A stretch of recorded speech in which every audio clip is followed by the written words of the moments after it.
Pada 26 Juni 2015 yang lalu, Amerika Serikat secara resmi melegalkan pernikahan sejenis yang berlaku di 50 negara bagiannya. Hal ini ternyata juga berdampak hingga ke Indonesia, bahkan negara lainnya. Dunia mulai diedukasi untuk menerima hubungan sesama jenis, dan hal ini merupakan hal lumrah juga sebagai suatu pilihan yang wajar. Bahkan ada yang berpendapat bahwa homoseksual merupakan masalah genetik yang tidak dapat disembuhkan. Bagaimana kekristenan menyikapi hal tersebut? Apa kata Alkitab mengenai LGBT? Dan bagaimana peranan kita sebagai orang percaya meresponi hal ini? Haruskah kita menyudutkan, membenci, atau menghakimi? Dalam Good News program episode True Identity, telah hadir seorang mantan gay yang akhirnya menemukan identitas sejati dalam Yesus.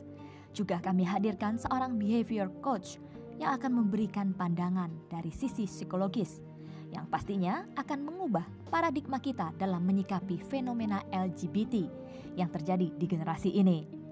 Saksikan pemaparan selengkapnya hanya di Good News program. Nah, Immanuel bisa nggak memperkenalkan diri dulu, khususnya masa lalu kamu itu seperti apa? Ya, masa lalu saya itu berawal dari saya ex kali ya. Jadi pernah jadi waria, pernah jadi menjadi waria, terus ya pernah didiskriminasi juga di dalam keluarga, gitu. Terus lingkungan, gitu. Kenapa kamu kok bisa sampai terjerumus masuk dalam hubungan yang sesama jenis ini? Ya, ada 3 permasalahan dalam hidup ini untuk bisa saya memilih gitu loh. Satu adalah dalam keluarga, terus yang kedua adalah soal uang, dan ketiga adalah soal lingkungan gitu. Tetapi saya di sini adalah permasalahan dari cara seorang ayah mentreat saya sebagai anaknya gitu, cukup keras. Gitu. Nah, bisa cerita nggak sebenarnya apa yang terjadi di masa kecil kamu sehingga akhirnya kamu pernah jadi waria, bener? Pernah. Pakai rok. Totally. Tapi nggak sampai operasi kan? Waktu itu hampir mau, tetapi saya kembali lagi karena kan saya dididik dari Kristen dulu, dari mulai kecil gitu sampai saya juga dewasa, sampai saya berpakaian perempuan pun saya tuh ibadah gereja dengan memakai perempuan totally. Karena saya orangnya itu sukanya totally. Nah, ini langsung menuju kepada apa yang tadi kita sudah dengar sama-sama, Pak. Yes. Ada satu kesaksian daripada seorang anak yang dari kecil mungkin saya nggak tahu apa yang terjadi dengan kehidupan dia dengan orang tuanya. Tapi menurut analisa Bapak dari apa yang tadi didengar, apa yang terjadi? Ya, memang saya percaya pembentukan identitas seorang anak itu sangat dipengaruhi dengan yang saya sering sebut adalah KTP. KTP, ya. K itu adalah keturunan. Keturunan dalam konteks adalah secara fisik, secara medis. Tentunya ini agak sulit kita bisa bertanya mengapa bisa begitu. Misalkan hormon wanitanya lebih banyak pada tubuh seorang laki-laki, misalkan, ataupun hormon prianya lebih banyak pada tubuh seorang wanita. Itu kita tidak bisa ganggu gugat.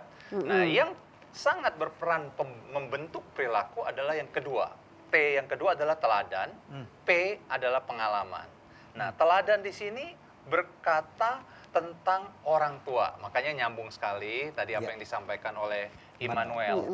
Orang tua di sini juga bicara bukan ayah dan ibu semata, tapi orang tua yang berbicara significant adults atau orang-orang dewasa yang ada di sekitar anak tersebut pada usia-usia yang sangat krisis. Misalkan 0 sampai 5 tahun, itu yang disebut golden years. 6 sampai 12 tahun, itu adalah penentuan terakhir. Sehingga peran orang dewasa di rumah itu akan mempengaruhi perilaku seorang anak. Nah, oleh sebab itu tadi bagaimana figur seorang ayah, karena orang tua ini bukan bicara ayah semata, tapi ayah memang itu sangat menentukan, biasanya mempengaruhi dalam hal memberikan identitas kepada seorang anak. Jadi waktu anak-anak saya masih kecil, saya seringkali bilang pada anak laki-laki saya, Mikael, kamu adalah seorang anak laki-laki yang akan menjadi pemimpin keluarga. Dan identitas itu dan itu harus ditanamkan berarti dari dini ya. Dari kecil. Karena itulah yang dibutuhkan sebagai konfirmasi. Jadi kalau anak kita itu nanti lingkungannya, tahapan yang tadi ya, yang pergaulan ataupun P yang tadi, pengalaman itu.